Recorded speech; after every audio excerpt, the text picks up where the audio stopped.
هتعمل ايه لما توصل 100,000؟ هو احنا كنا بنتكلم قدام الكاميرا ازاي؟ غايب لفتره كبيره قوي قوي، بس رجعنا. والحقيقه ما رجعتش لوحدي، انا رجعت معايا الدرع ده.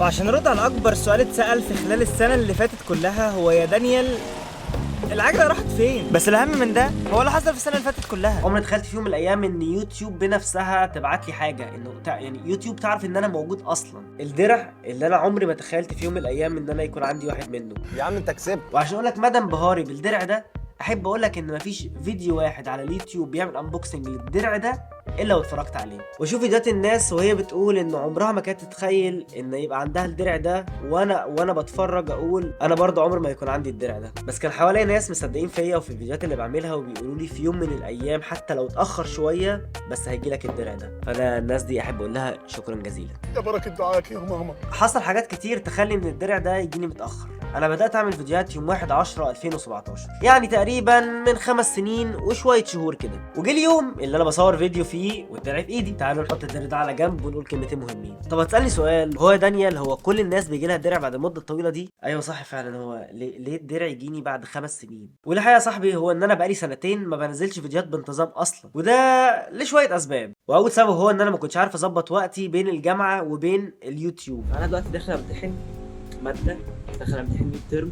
واللي منكم عارفين انا كنت في كليه هندسه عماره، واللي منكم عارفين قد ايه الكليه دي بتحتاج وقت ومجهود وطاقه وذهن صاحي ما كانوش عندي اصلا. هو المفروض ان انا عندي تسليم كيس بكره، شويه الادويه بتاعتي، بس يعني تعبان. اقدر اشتغل؟ جرى ايه يا عم دانيال، انت هتشتغلنا؟ ما كل الناس في الجامعات وبتعمل فيديوهات عادي.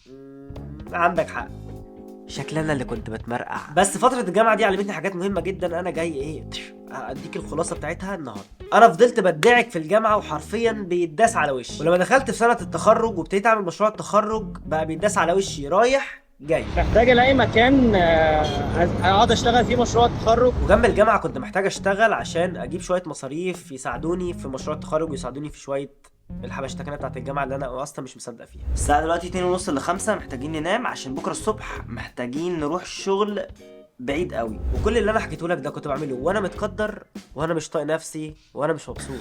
انا من ساعه ما صحيت وانا بشتغل، فبالتالي ما كانش عندي الطاقه اللي تخليني افتح الكاميرا واكتب سكريبتات واعمل فيديوهات. وحتى سفريه اسوان الاخيره نزلت منها 4 فيديوهات وما قدرتش اكمل عشان ما عنديش طاقه. وهنا اكتشفت ان انا لازم اوصل لحاجه بحبها عشان وانا بعملها ابقى مبسوط، والايام تعدي على خير، والايام تعدي وانا فرحان. فقعدت افكر ايه الحاجات اللي انا بعملها وانا مش مبسوط بس ممكن تتغير، وايه الحاجات اللي انا بعملها وانا مبسوط ومضطر استحملها. لقيت ان انا مضطر استحمل الجامعه بس مش مضطر استحمل الشغل. فهنا انا ابتديت ادور على شغل انا بحب اعمله واحب اكون موجود فيه. واللي منكم عارفين هو ان انا بقالي 1.5 سنة في الكرو بتاع برنامج ماذا لو. وكانت شغلانه الاساسيه اللي انا بعملها هي ان انا فيديو اديتور، ومع الوقت بقيت بتتطور وباخد مسؤوليات اكتر. وفي الفتره دي حسيت ان انا فعلا مبسوط باللي انا بعمله ومبسوط بالايام اللي انا بعيشها وانا بشتغل. وخرجت من دوامه ان انا بصحى وانا متقدر وبشتغل وانا متقدر وبروح متقدر عشان هصحى تاني يوم على يوم تقدير اخر. وفي الفتره دي عرفت اهميه ان انت تكون بتعمل حاجه بتحبها عشان تعملها وانت مبسوط. لان كل ما الاجيال بتقدم كل ما تعاسه الكوكب ده بتزيد. بس ده انا حاولت اخرج منه والحمد لله عرفت اعمله.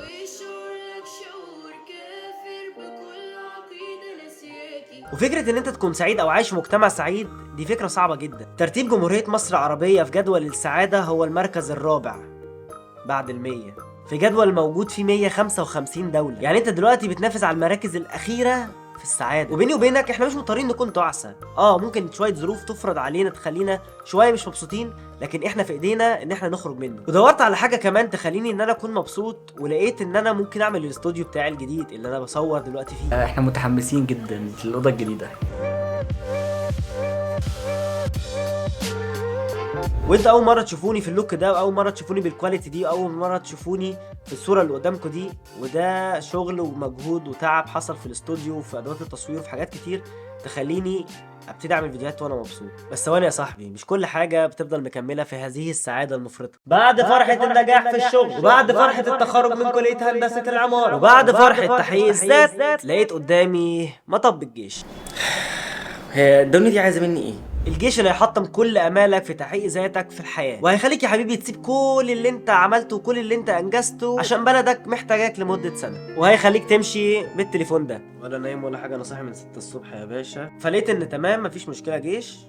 ظبطت الشغل بتاعي وظبطت دنيتي، قلت خلاص انا هخش الجيش واخرج ابتدي اشتغل على نظافه او ابتدي اظبط الدنيا. وقعدت شويه ايام في مركز التدريب، حرفيا داسوا على وشي زيه زي مشروع التخرج وانيان. فبدات الحياه معايا تتخبط، ولقيت ان انا مش مبسوط تاني، لاني بعمل كل حاجه بالعافيه وبعمل كل حاجه بالغصب وبعمل كل حاجه انا مش عايزها ومش عايز اعيش العيشه دي. وفي الفكره ما تختلفش كتير عنها وعن الفكره اللي ضايقتني في الاول وانا في الجامعه، بس زاد عليها تعب ومجهود ذهني ونفسي، ده طبعا بعد المجهود الجسدي. بس برضو قلت ان انا الايام دي عايزها تكون اقصر ما يكون، وفكرت نفسي ان انا اللي اخترت ان انا حتى لو جت ايام صعبه اطلع منها في اسرع وقت. ولما فكرت في ايه اكتر حاجه انا بحب اعملها، لقيت ان انا اكتر حاجه بحب اعملها هو ان انا يوتيوب.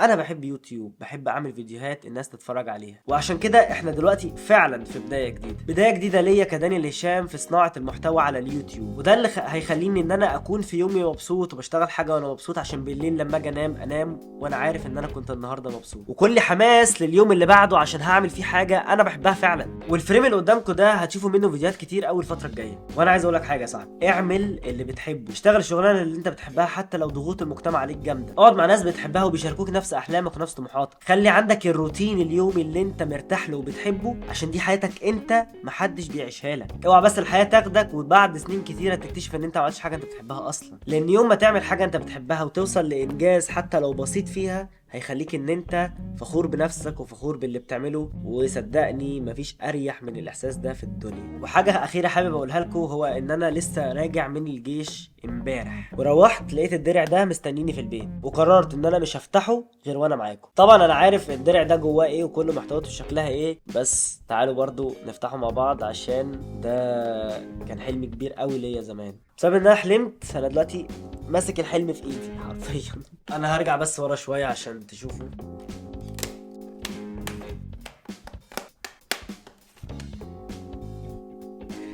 يا جماعه انا مبسوط قوي. انا كان نفسي اقول لكم ان انا متحمس ان انا افتحه، لكن انا اللحظه دي انا كنت بحلم بيها من زمان، فانا خايف اشوف اسمي على الدرع يجرى لي حاجه بامانه. ماشي، تعالوا نفتح كده سوا. نشيل هذه السفنجة الصغيرة. أول حاجة جوه الكارت congratulations for your subscribers milestone. أول سطر مكتوب فوق هو سؤال مهم جدا. Do you remember your first subscriber؟ لأنه كان أنا. أنا مبسوط جدا، أنا مبسوط جدا. دي رسالة طبعا اللي جاية من يوتيوب، ممضية من سوزن CEO يوتيوب. مبسوط جدا. بصوا اسمي مكتوب تحت، أنا مبسوط قوي، انا مبسوط جدا. الحاجات دي كلها بقى محتاجه تروح هناك كده. ودلوقتي احنا معانا درع يوتيوب. انا مش قادر اتخيلها، الفكره انا اصلا مش قادر اتخيلها.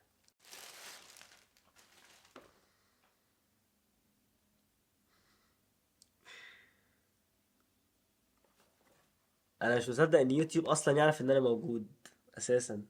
يعني دي مش حاجه، انا بس انتوا مش يعني دي مش حاجه اصلا انا كنت متخيل في يوم من الايام ان هي ممكن تبقى موجوده، وهي قد تحققت. انا مبسوط قوي، انا مبسوط قوي.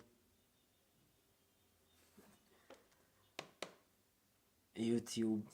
تمام يا صاحبي، انا في الاخر بس عايز اقولك انه اعمل حاجه بتحبها، عشان يوم ما تتكافئ او توصل لمايلستون فيها هتبقى مبسوط جدا، زي ما انا سعيد جدا جدا دلوقتي حقيقي. ان انا عندي حاجه انا عمري ما كنت متخيل ان هي تبقى عندي في يوم من الايام. فصدق في نفسك وصدق في اللي بتعمله، عشان انت تستحق ده. وسط كل ده اعمل اللي بتحبه، واعمل اللي انت بتبقى مبسوط فرحان وانت بتعمله، عشان ما تجيش بعد سنين كتير تحس ان ايامك عدت على الفاضي او ان انت ما عشتش. فشوفوا الفيديو الجاي، والى اللقاء.